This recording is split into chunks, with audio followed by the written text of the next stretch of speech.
The history we've all been taught is a massive lie.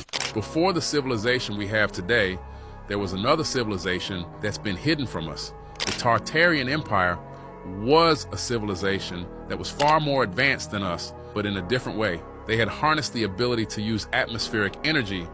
They incorporated it into all of the buildings and were able to create free energy for everyone at all times. They had also harnessed the power of frequencies and were able to build grand architecture by manipulating substances and moving huge rocks through vibration. Hence the Great Pyramids and many other unexplainable architectural anomalies that were created in the past.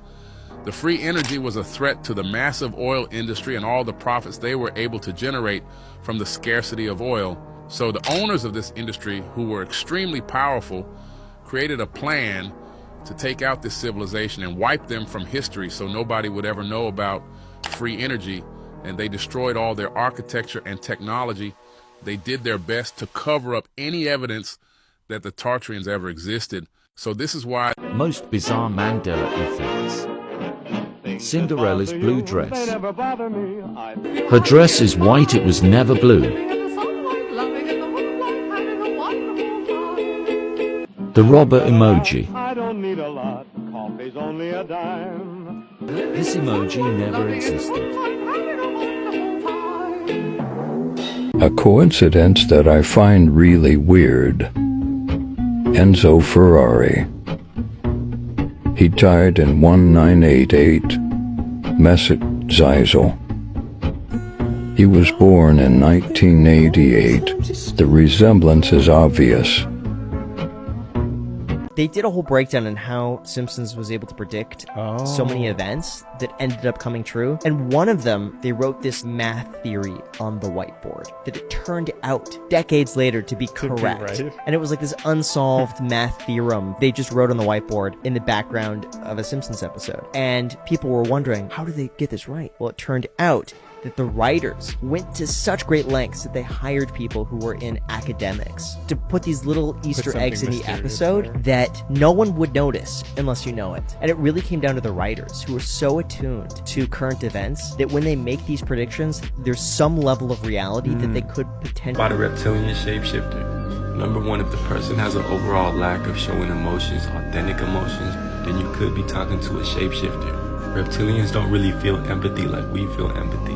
They can fake it, but it's see-through, especially to us chosen ones that see through the BS.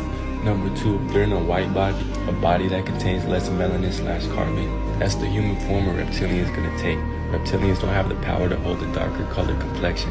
A lot of them can barely hold human form. Number three, if their eyes can get like a slit, or just overall look like this at times, or if their skin can have a scaly complexion in certain areas that just doesn't look right, it could be a shapeshifter. Now, I'm not saying it's a shapeshifter for sure, but these are characteristics of a reptilian shapeshifter.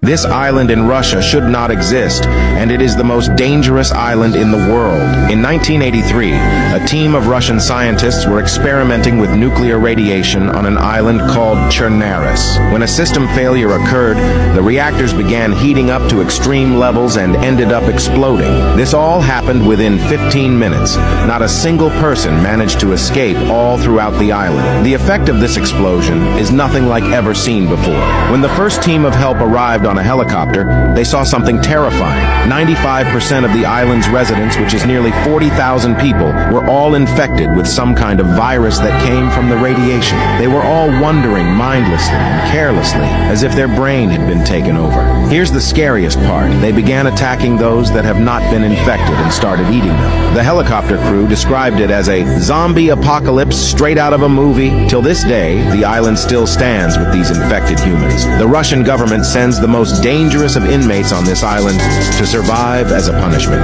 None have ever lasted longer than 48 hours. What is Walmart actually hiding?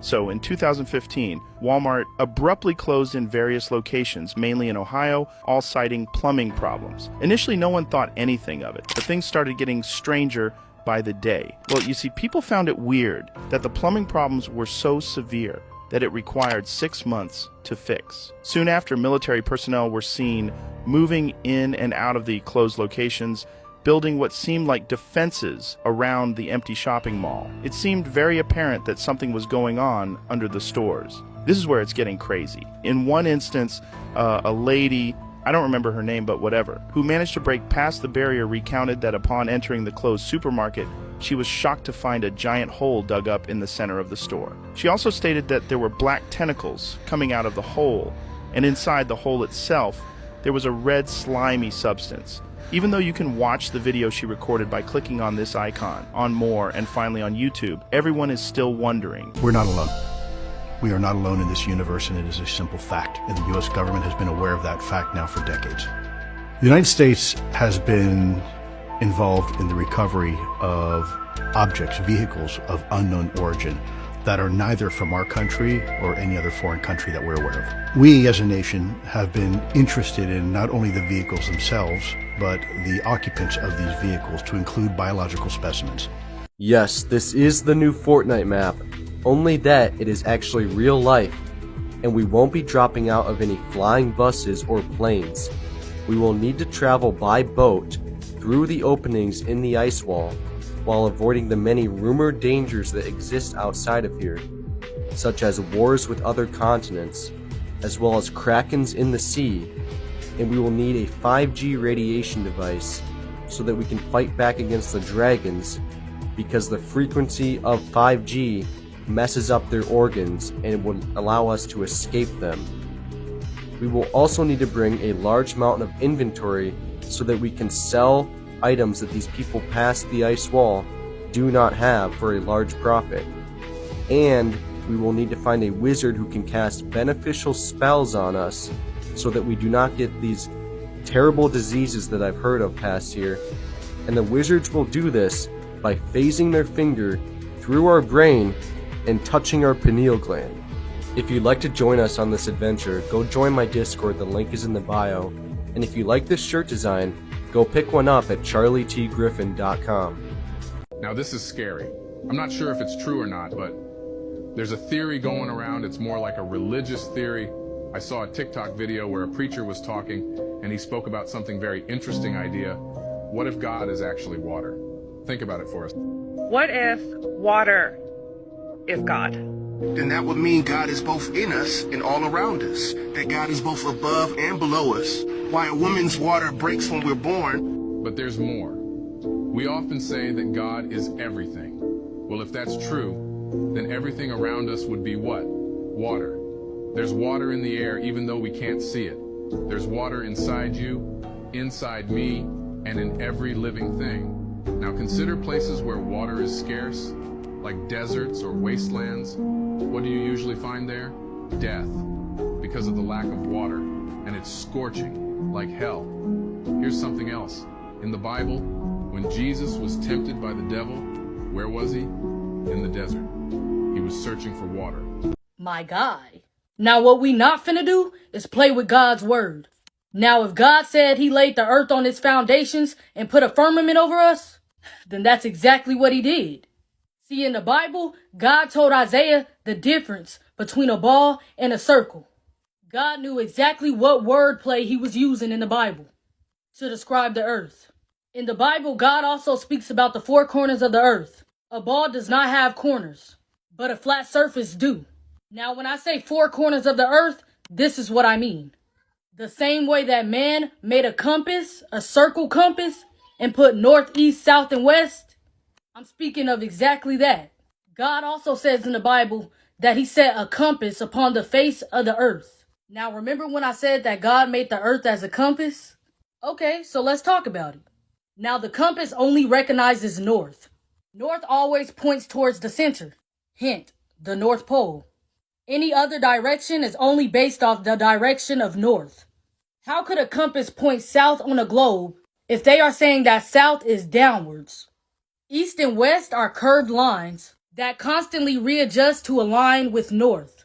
So y'all question is, how come when I'm flying in a plane, I end up in the same place I came from? Well, that only happens with east and west. So if you say that you circled the whole world and ended up in the same place, that's because you were going east and west. But let me tell you something, traveling south is a whole different ballgame. See, See, because south is any direction leaving the center. See, because if you begin to head south, you will reach the Antarctica ice wall. So traveling south, you will never end up back at the same place. See, because there's a reason they won't allow y'all to travel south and end up at the ice wall. Like, bruh, come on. Even the compass don't want you traveling south. That's why it always points back to north, telling you to turn around every time you start to travel south. See, because if you decide to keep going and get past that ice wall, you will realize there is in fact a firmament over us, keeping anyone from leaving this earth. We couldn't be living in a globe if we wanted to. See, water has to be contained. They say that the earth is 71% water, so that by itself would be impossible. And I know y'all probably be wondering, where do rainbows come from? Now, scientists will tell you they self, to make a rainbow, you need water, light, and a mirror. See, when God said he created the firmament, he spreaded it out like a molten looking glass. See, them big rainbows that you see is proof that we live underneath the firmament. It's the sunlight reflecting off of the firmament to remind us of his promise to never flood the earth again. See, God said he set the earth on its foundations so that it should never be moved. But scientists are saying that we are spinning and moving 1,040 miles per hour. And in 1927, we had no idea what the earth looked like, but created this picture. Now, all of a sudden, in 1997, they go see the earth and it looked exactly like that picture? No. Now, do y'all know who this man is? Probably not. But this is Richard E. Byrd. He was one of the first to discover Antarctica in 1928. See, he found evidence of the flat earth with the firmament over us. Even in his diaries and writings, he said it. See, he traveled all the way to the four corners of the earth. See, and when he found this discovery, what did our government do? They all went down to Antarctica 3 years later to claim a piece of it and to keep the truth hidden from us. That's why the Antarctica ice wall today is just like Area 51. Nobody could go there. Why is that? Are they hiding the truth? See, because that's what it seems like. Because that's what it is. See, and they just keep telling y'all all these lies and y'all just get brainwashed by it. They tell y'all they fly to the moon. See, because my question is, how you gonna fly to the moon when God said he made two great lights, the greater light to rule the day and the lesser light to rule the night? Meaning that the moon and the sun ain't even solid objects. They're luminary. You can't just go up there and land on it. Like, come on, bro. Everybody know that landing was fake. The flag up there waving. You could see a shadow on the moon. Y'all talking about the stars is outer space. But in the videos and in the pictures, there's no stars in space. See, because y'all gonna have to do more than that to convince me. Because in Romans 3 and 4, God said, let Yah be the truth and every man a liar. But I know y'all gonna ask me, Anaya, how do sunsets work if the earth is flat? See, in Job 9 and 7, God says, who commands the sun and it does not rise? See, on y'all's globe earth, y'all believe that the sun is setting and rising, but in reality, it's all just about perspective. For example, have y'all ever heard of a vanishing point? See, because in reality, the sun and the moon are not setting and rising. They are rotating. See, because the farther that is getting away from us to rotate around the earth, it's seeming as if it's going down. And the closer that is getting from making its way back around to us, it seems as if it's rising. It's all due to perspective from where we're at.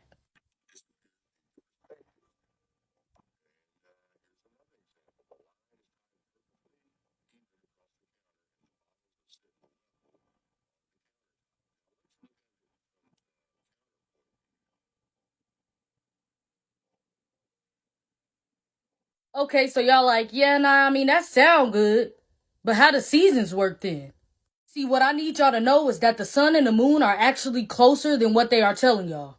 The sun and the moon are inside the firmament with us.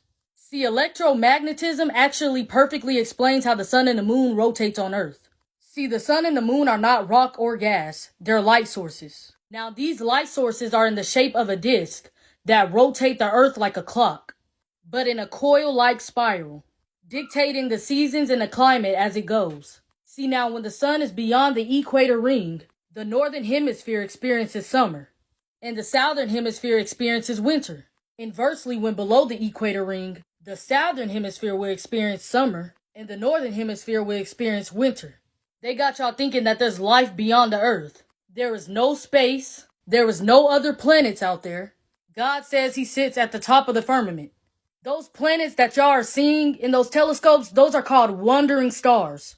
All of these are light sources. They are not solid objects. Alright, Anais, so how does a solar eclipse work on a flat earth? And why can't we see stars during an eclipse of the sun and the moon? See, God says in eclipses the sun will be turned to darkness and the moon to blood before the coming of the great and glorious days of the Lord. As so, see, a solar eclipse happens when the sun and the moon decides to rotate over each other.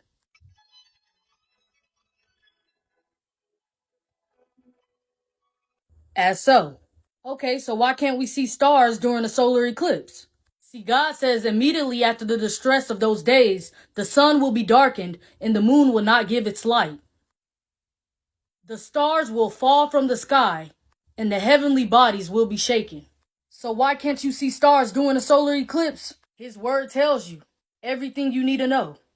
There is nothing outside the firmament that they know of because they can't get past the firmament. God tells us he placed water above the firmament. All these people didn't have the same vision for no reason. There is many times that they have snitched on themselves, saying that they never been outside the earth, saying that there's nowhere to go, saying that they never been to the moon for real. They even be putting the truth into the cartoons. They are steady trying to break the firmament. They trying to nuke the firmament, sending rockets up there to break the firmament. They trying everything in their power. And as a matter of fact, my next video, I'm going to be showing y'all videos of them really saying they ain't never been to the moon. I'm going to be showing y'all videos of them trying to nuke the firmament, them trying to send rockets to the firmament, and even putting hidden truth into these cartoons and movies. These people know exactly what they are doing, and they know exactly what the firmament is. I'm telling y'all, that's exactly the reason why we can't go to the Antarctica ice wall. You can't fly over it. You can't do nothing. They don't want you seeing nothing, knowing nothing. Because they know once we find out that there is an end to this earth, that we gonna know the Bible is the true history of this world. And I want y'all to know that there is no other planets outside of this firmament. When God said he created the earth, I'm pretty sure he would have said I created Saturn, Mars, Neptune, and Venus. He calls those wandering stars. And I want to tell y'all so bad what stars are, but y'all can just see it in the next video because I don't have time to actually explain it right now because I only have 10 minutes on TikTok. But when I tell y'all the truth about stars, it's going to blow y'all mind. See, because what I want y'all to know is back in the day in them old Bibles, before all the wordings was getting changed into their own interpretation, in 2 Samuel 11:11, it said that the earth was flat. But that was before they started changing everything, so people wouldn't know the truth. And that's why God said those who took away from his word and added to his word will be greatly punished. So the whole point to this video is, let Yah be the truth, and every man